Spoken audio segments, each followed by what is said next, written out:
How do you think these people progress? How do you think there is this person who is just getting promotion after promotion in your workplace? It is because they have built the relationship currency.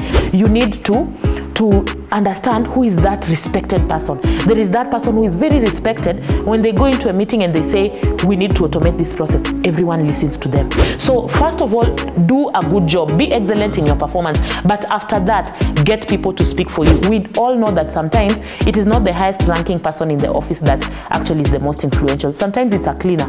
Hello, Team Elevate. How are you today? Welcome to another episode. It's yet another Wednesday when I welcome you to another episode of Career Talks with Karen. This is the place where we get to empower ourselves as we elevate our careers. So whether you're in employment or outside of employment, you're an entrepreneur, anything to do with work, we are here to build one another up and to influence each other and to career progression or career growth. So if that is your desire, you're in the right place. Welcome to Career Talks with Karen. Subscribe to this channel. If you're watching without subscribing, I am seeing you. Please subscribe into this channel, like, comment, share this video, and even press the notification bell so that every time I load a new video, you are fast to receive it and to watch it. In today's episode, we will be talking about office politics. Do we engage or do we not engage? Let's get started.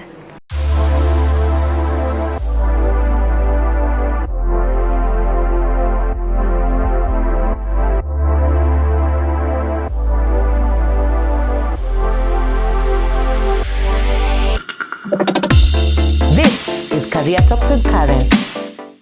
So, as I have mentioned earlier, we are talking about office politics. We all know what office politics is. We all live in a political office environment. But the question is, should we engage in office politics or not? And if we need to engage in office politics, then how do we engage in office politics? So first of all across the world, I know politics has just a bad connotation. Whether it's office politics or politics anywhere has such a bad connotation. It's quite negative and we don't want to engage with it. And I am one of those. By the way, early on in my career, I didn't want to engage in office politics. In fact, I used to wear that as my badge of honor, and I could tell people, you know what, me, I've just come here to work. I've not come to engage in office politics. And I would really feel like, yeah, you know, I am those guys who just want to focus on their work and their performance, etc. But let me tell you, I learned the hard way that everybody needs to be engaged in office politics. And let me tell you something, by the way, whether you choose to actively engage or not, it is affecting you. So it is high time you ask yourself, how do I become part of the game? Because if you're not in the game, then you don't win it. You don't win the game of office politics without playing it. So what do we do? Now, first of all, at this point, I would just like to tell some of us, because maybe not everybody understands what office politics is, but every office has those things that happen. There's grapevine information. There is how people use their relationships to influence certain decisions. There is lobbying that goes on. There is even decisions that are voted on. And some people get their way, others only get their say, some don't even get their say. And that is what office politics is all about. So can you only rely on your performance to get you ahead in your career? The obvious answer is no. You must also use your influence and use your relationships to move you forward. And that is what office politics is about.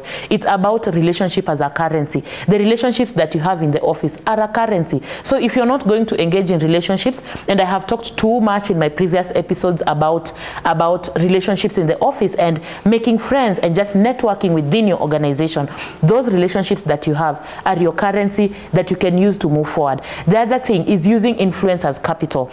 Do you have influence? Are you influential at all? And by influence, I don't mean you're the CEO. We all know that sometimes it is not the highest ranking person in the office that actually is the most influential. Sometimes it's a cleaner. But that cleaner, whatever they say, has to be done just because of the influence that they carry that could be coming from wherever it is coming from. It could even just be coming from the fact that they're the ones who know all our lives all together, and therefore they have influence over the things that we decide to do or not. And that influence that you have and the relationships that you have together with your performance is what can set you ahead. So if you're missing in any of those, and most of you, because you're Team Elevate, I know that you're very good performers, what you're missing is the office politics, the relationships and the influence to be able to set you ahead. Today, in this episode, I will only share 4 things that you can do to engage well in office politics. The first thing, change your attitude about it. Office politics is not all negative. It is not all evil. You know, it's about relationships and influence, just as I have talked about. So are office relationships bad? Of course not. Is influence bad? Of course not. And therefore, we just need to, first of all, change our attitude towards office politics. It's not all about undercutting people, taking credit for people's work. No, that's not what it is. It just means being vocal about the things that you're doing, keeping the right relationships, and making sure there is somebody who will mention your name in rooms where you are not. Remember, decisions are being made every day in the board, but you may not be in the board. They are being made in the management, you're not in the management. They are being made in certain committees, perhaps you're not in those committees. So who is it who is in that committee or in that board who can mention your name in your absence? Who can mention your name in an opportunity or a promotion, or even, you know, for you to go abroad for a workshop, you know, things like those. Who is there that can mention your name? And this is all about relationships. Secondly, so I've talked about changing your attitude about it. It's all about influence and relationships. Secondly, understand your organization's political environment. So a little bit of HR here. We all know about the organization chart, which starts with the CEO or the MD, and then, you know, cascades downwards up to the least ranking person. That is one part of it. That is one thing that you need to understand. But the most important thing is to understand the influence hierarchy. Who are the influential people? Who are the people who are respected in that organization? Sometimes you just want to do something, like to bring about a certain change. You even want to automate a certain process, and this process needs buy-in from people. If you go maybe into a management meeting and say, I want to automate this, or I want to start a coaching and mentorship program here in this organization, you may find that you're being met by a lot of resistance. People are resistant to change. But how is it that you can be able to place your ideas and your programs and things that you want to get done? How is it that you can actually make sure that they get done? You need to understand who is that respected person. There is that person who is very respected. When they go into a meeting and they say, we need to automate this process, everyone listens to them. So once you recognize who that person is, who is that respected person, who is that influential person, who is that mobilizer, there's that person, when you tell something, they rally everyone around that point, and that point succeeds. So especially when you are in management, or you're just the kind of person who wants to bring about change, you want to do new things, you always will need people to rally around your point. But if you're not a good mobilizer, it's for you to identify who in this organization is the best mobilizer or is a good mobilizer. It's not necessarily the CEO. Who is the most influential person? Who is the most respected person? These are the people who are going to speak for you in those rooms where they cannot be questioned, because everyone respects them. Everyone knows that this person is influential. So if they say this, we must all follow. That's the person to have in your pocket. Understanding the political environment of your organization. The third thing, work to strengthen your relationship currency. There in the office, please strengthen your relationship currency. And what do I mean by this?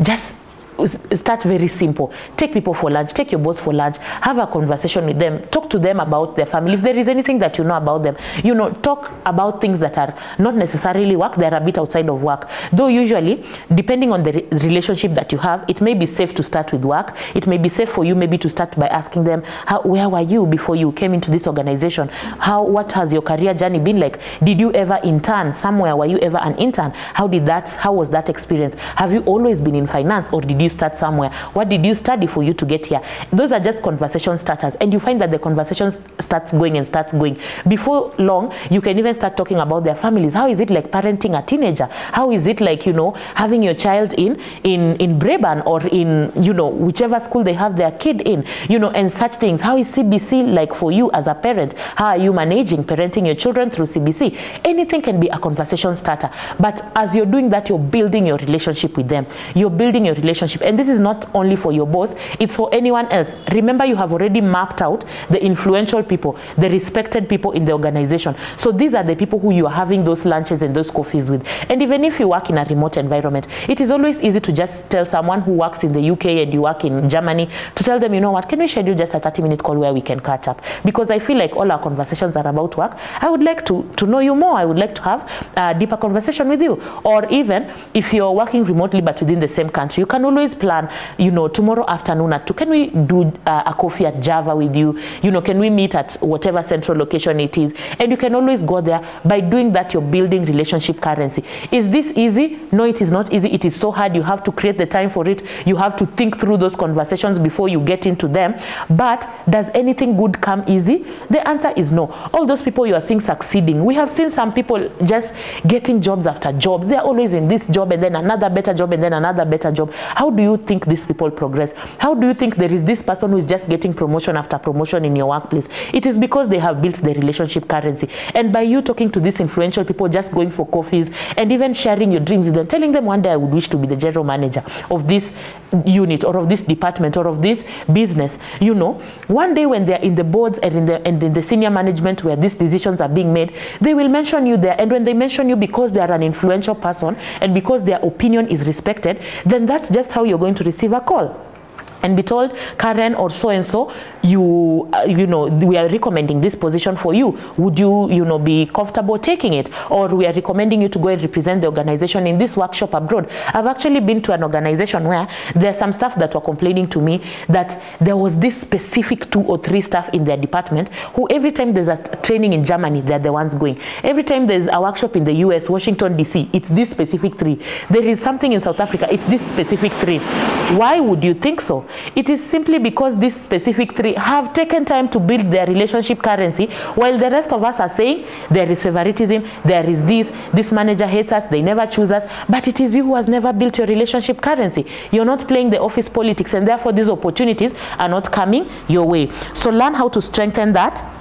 Invest in those relationships, create influence as your capital, and use this to mobilize people and also push yourself forward as far as your career is concerned. The last thing is acquaint yourself with information about how office politics works. Knowledge is power. We know that. In fact, even the Bible says that people perish because of lack of knowledge. So what is it that we can do to ensure that we can engage well in office politics? It is for you to understand, get information, or just acquaint yourself, learn about office politics and how this works. Read books, 48 Laws of Power, the 50th Law, Nice Girls Don't Get the Corner Office. Those are some of the books that I read, by the way, earlier on in my career. Art of War. Get to read these books, learn about some of the strategies that people can use to set themselves ahead in their careers and even play office politics. The summary of all this is that office politics, guys, it's not bad. It may sound negative, but it is not negative. I know that personally, I have always thought that my work can speak out for me. But I think I mentioned in one of my very earliest episodes, you can actually go and watch an episode on how to get headhunted. I have talked about your work does not speak for itself. So first of all, do a good job. Be excellent in your performance. But after that, get people to speak for you. There is somebody actually who is in very senior management in one of the organizations that I have previously worked in, who recently reached out to me and she told me, I feel like I don't have sponsors. I feel like I don't have people who can speak for me in those boardrooms. I feel like I am very competent, but I'm not moving ahead. Work opportunities are coming, but other people are going ahead of me, yet those people are actually less competent than me. Have we faced such a scenario at work? Many of us have, where actually people who are less competent than you are being promoted and they're being given bigger opportunities, and you're wondering, but I'm the one who actually is able to do that. I have more capacity more than this other person. This lady was actually correct. She doesn't have sponsors. She doesn't have somebody to speak for her in the rooms where she isn't. And my answer to her was, 1, build your relationship currency. Play the office politics. If you do not play the game, you are not going to win the game. That brings me to the end of this episode. And also, I would like to hear from you. Have you ever engaged in any of these things? Have you done it? How are you engaging in office politics? Have you burnt your fingers? Because again, it can go south. Have you burnt your fingers? What have you done well or not done well in office politics? Or how are other people playing the office politics in your workplace and you have seen? Or what have you learned from this episode? I would really like to hear engagement from you. I would like to hear from you. What other topics would you like for me to discuss here at Career Talks with Karen? That brings me to the end of the episode. Please subscribe to this channel if you haven't yet done so. Like this content, share it with other people, your networks, your friends, your colleagues, everybody, share it with them, and even press the notification bell so that anytime I upload new content, you are the first to get it. Until next time, see you, Team Elevate.